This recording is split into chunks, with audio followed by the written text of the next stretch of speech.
ወንጀለኛን ማሸሽም ሆነ መደበቅ በፍርድ ያስጠይቃል። ከመንገዳችን ላይ ዞር በይ። ፈዋ ነገር የሆነ ተፈወው ፍሪው ነበር። አልተግባባንም። ቤዛ አታኝም እንደ ነፋሱ እኮ ፊቴን እየገረፈው ነው። ያላቅምሽ እንዴት ትደባደቢያለሽ? ምንድነው የምትሰግጠው? ጭራሽ እኔን ሰገጤ። መንገድ ላይ ነው ያለነው። ተረጋጊ እንጂ። አንድ ጥፊ መሰንዘር እንኳን ይክበደኝ። እንዴት ነው እንደ ልጅ ማለት ይሉ? አቤት አሹ ቀብራራው። ይኸውልህ ዶክተር፣ እኔ መታከም አልፈልግም። ደግሞ የልቤ ቁልፍ ማጋ እንደሆነ ታውቃለህ። ስላንተ እያሰብኩኝ እንቅልፍ እንኳን መተኛት አልቻልኩም። ቢታዘበን ባይታዘበን አቤ እኔ ምን አገባኝ?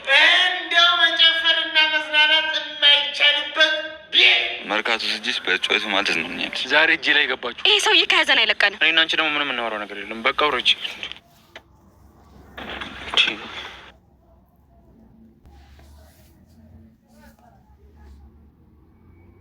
ዳይመንድ ከኩኩሻ ፍቅር ይዞኛል እናም ወንድነቴ እየከዳኝ ነው ሲል ለዶክተሩ አማከረው።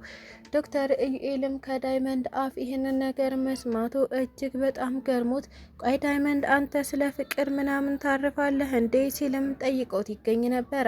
ታዲያ ዳይመንድን በጣም ተበሳጭቶ ዶክተር እኔ የመጣሁት ያንተን እርዳታ ፈልጌ ነው እንጂ የአንተ ሙድ መያዣ ለመሆን አይደለም ይለው ነበረ። ዶክተሩም ዳይመንድ ብቻ ግን ስላፈቀርክ ደስ ብሎኛል፣ ምክንያቱም የእኔን እጣ ፋንታ ማየት ይኖርብሃል። እኔ የቀመስኩትን አንተም ቅመሰው፣ የማይደርስብክ መስሎክ እኔ ላይ ስትዘባበትብኝ ነበረ። እናም አሁን በአንተም ስለደረሰ እኔ ደስ ብሎኛል ይለው ነበረ።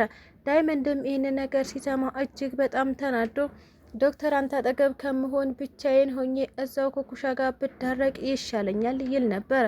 ታዲያ ዶክተር ኢዩኤልም ዳይመንድ ተረጋጋ፣ እሺ ምንድነው የተፈጠረው? እንዴትስ ነው ፍቅር የያዘህ ሲልም ጠይቆት ይገኛል።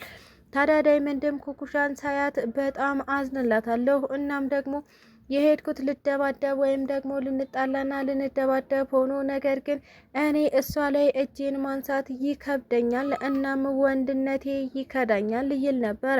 ታዲያ ዶክተሩም ትክክለኛ ፍቅር እንደሆነ ከነገረው በኋላ ይህንን ፍቅር እንዲኖሩት እየገፋፋውም ይገኝ ነበር።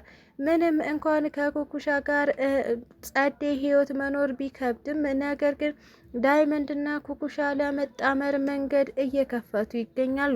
ለሊና ባቡሬ በደመቀ ሁኔታ የጫጉላ ሽርሽራቸውን እያከበሩ ይገኙ ነበር።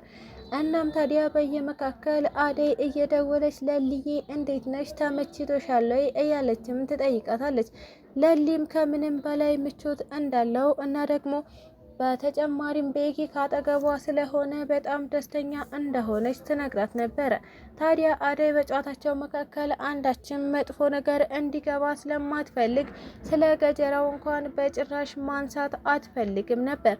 ለሊም ኢንስፔክተሩ ደውሎልኝ ነበረ ትላታለች። ታዲያ አደይም አዎ ኢንስፔክተርን አግኝተው ደውይላት ነበረ፣ ስለዚህ ከወንጀለኛ ጋር መተባበር ወንጀለኛ እንደሚያስብል አታውቁም እንዴ ሲልም ለእኔም ነግሮኛል ትላለች አደይ። ሰላም ጤና ይስጥልኝ ውድና የተከበራችሁ ቤተሰቦቼ እንዴት ናችሁ? እግዚአብሔር ይመስገን እኔ በጣም ደህና ነኝ። በያላችሁበት ሰላማችሁ ብዝዝት ይበልልኝ እያልኩኝ እንኳን ወደ ቻናሌ በሰላም መጣችሁ። ለዚህ ዩቲዩብ ቻናል ደግሞ አዲስ ከሆናችሁ ሰብስክራይብ እያደረጋችሁ ቤተሰብ ሁኑ።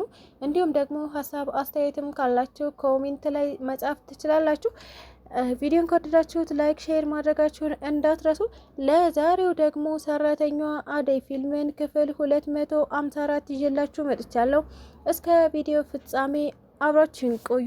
እንግዲህ ተወዳጅነትን እያተረፈ እናም በጸዴ ሁኔታ እየቀረበ ያለው አደይ ድራማ አሁን ደግሞ ድባቡን እየጨመረ እናም በየቀኑ እያስደሰተን ዝግጅቱን ቀጥሏል። የለሊና የባቡሬ የቫኬሽን ፕሮግራም በደመቀ ሁኔታ እየተካሄደ ይገኛል። እሱም እንግዲህ ከሰርጋቸው በኋላ የሚያሳልፉት የራሳቸው የሆነ ጊዜ ማለት ነው።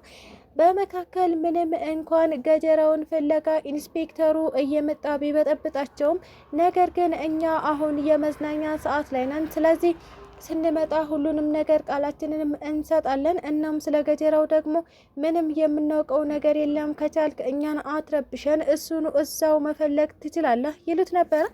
ለሊና ባቡሬ አሁን ላይ የሚረብሻቸው አንዳችም ነገር ማስተናገድ እንደማይፈልጉ ተናግረዋል። ታዲያ ይህንን የምታውቀው አደይም እንዲሁ እንዳይረበሹ ጥንቃቄዎችን እያደረገች ትገኛለች። በአደይ ብርታት እየተጋቡት ለሊና ባቡሬ አሁን ለአደይ ትልቅ ምስጋና እያቀረቡላት ይገኛሉ። ምክንያቱም የኛ ስኬት በአደይ ነው ይሉ ነበር። ባቡሬ እንግዲህ አደይ ይህን ሁሉ ነገር ባታመቻችልን ኖሮ እኔና አንቺ አንጋባም ነበር ይላታል ለሊን። ለሊም እንደዛው አዎ ቤኪ አደይ ባትኖር ኖሮ ምንም አይነት ነገር አይሳካም ነበር። አደይ ጓደኛዬ ብቻ ሳትሆን እህቴ፣ አማካሪ፣ ሁሉ ነገሬ ናት ስትል ለሷ ቃላት እንደሌላት እየተናገረች ትገኛለች። በሌላ በኩል ደግሞ ዳይመንድና ኩኩሻ ናቸው። እንግዲህ ዳይመንድና ኩኩሻ ጸባቸው ዛሬም እንደቀጠለ ነው። ነገር ግን በመጨረሻ ዳይመንድ እንደተሸነፈ እናም ከኩኩሻ ፍቅር ይዞኛል እያለም እየተናገረ ይገኛል። ይህንን እየሰማው ዶክተር ኢዩኤል በእኔ ሽንፈትና በእኔ ችግር እስካሁን ስትስቁብኝ ነበረ። እናም በእያንዳንዱ ሰው ላይ ደርሶ በማየቴ እኔ በጣም ደስተኛ ነኝ እያለም ደስታውን እያንጸባረቀ ይገኛል። ታዲያ ዳይመንድን መፍትሄ ፈልጌ ወደ አንተ ብመጣ እንዴት እንደዚህ ታረገኛለህ? ማለትም እንዴት ሙድ ትይዝብኛለህ? ይለው ነበረ። ዶክተሩን መፍትሄ ካለኝ ለራሴ አልፈልግም እንዴ? እኔ እኮ በፍቅር እየተሰቃየሁ ያለው ሰው ነኝ። እንዴት ነው ከኔ መፍትሄ የምትጠይቀኝ? ይለው ነበረ። ታዲያ ዳይመንድም ወይ ዶክተር ለካ አንተም ስቃይ ላይ ነህ። ለነገሩ እኔ መላው ስለጠፋብኝ ነው እንጂ አንተ መላ እንደሌለህ አውቃለሁኝ። እናም አብረን ሆነን መላ እንፈልግ በማለት ተስማምተው ይገኛሉ። እንግዲህ ዶክተርና ዳይመንድ መላ ብለው ምን አይነት መላ ሊያመጡ እንደሆነ ምንም የሚታወቅ ነገር የለም። በተደጋጋሚ በዶክተር ኢዩኤል እየተጣሉ የሚገኙት ሩታና ሊዱ አሁንም ጸባቸው እንደቀጠለ ነው። ምክንያቱም ዶክተሩን ባገኙት ቁጥር ሁለቱም ይጣላሉ። ምንም እንኳን እህትማማቾች ነን ብለው ቢያስቡም ነገር ግን ዶክተር ጋር ሲደርሱ እህትማማችነታቸው ጠፍቶ ሁለቱም የማይተዋወቁ ወይም ደግሞ ሁለት ባላንጣዎች ሆነው ይገናኛሉ። ታዲያ ሩታ በተደጋጋሚ ዶክተሩን አትንኪብኝ እባክሽ ዶክተሩ የኔ ነው ብትላትም ነገር ግን ሊዱ አሁንም ዶክተር ኢዩኤልን መከታተሏን አላቆመችም። ታዲያ ይባስም ብላ የሚሰራበት ሆስፒታል ድረስ ሄዳ አግኝተው ነበረ። እናም እሱ እዚህ ድረስ ምን ታደርጊያለሽ ብሎ ቢጠይቃትም ነገር ግን የሊዱ መልስ ጥሩ አልነበረም። ምክንያቱም እዩትዬ እኔ በጣም አፍቅሬሃለሁ እናም ደግሞ እኔ ካንተ አጠገብ ነው መኖር የምፈልገው ለደቂቃ እንኳን ላጣህ አልፈልግም ትለው ነበረ። ዶክተር እንግዲህ የሩታን ፍቅር መቀበል አቅቶት አሁን ደግሞ በመጨረሻ የሊዱንም ፍቅር እንዴት አድርጎ ይቀበላል? እናም ዶክተሩ በፍጹም የማይሆን ነገር አትቀባጥሪ፣ እኔ ፍቅረኛ ያለኝ ሰው ነኝ ሲል ነበረ ሊዱን እየመለሳት የሚገኘው። ታዲያ በተደጋጋሚ ማግኘቷን ወደኋላ አላለችም። እናም ዶክተሩ መኪናውን እየነዳ በነበረበት ሰዓት እሱን በመከታተል አጋጣሚ ሲያቆም መኪና ውስጥ ገብታ ትገኛለች። ታዲያ ሊዱ አሁንም እንደለመደችው የማይሆን አክት እያደረገች ትገኝ ነበረ። እሱም ምንድን ነው ከመኪና ላይ ውረጂ ብሎ ሲያስገድዳት እየሳመችው ነበረ። እንግዲህ ሩታ እየጌተችው የምትገኘው በመጨረሻም በዚህ ሰዓት ሩታ ተስፋ ትቆርጣለች ብለን እናስባለን። ምክንያቱም ለእኔ ጊዜ የሌለው ሰው አሁን ለሊዱ በተደጋጋሚ ጊዜ እየሰጣት ነው ብላ ስለምታስብ እንግዲህ በዚህ ምክንያት ከዶክተሩ ያላት ፍቅር ይቀንስላታል ብለን ተስፋ እናደርጋለን። ስለተከታተላችሁኝ እጅግ አድርጌ አመሰግናለሁ። ለቻናሌ ደግሞ አዲስ ከሆናችሁ ሰብስክራይብ እያደረጋችሁ ቤተሰብ ሁኑ። እንዲሁም ደግሞ ሀሳብ አስተያየትም ካላችሁ ኮሜንት ላይ ጻፍ ማድረግ ትችላላችሁ።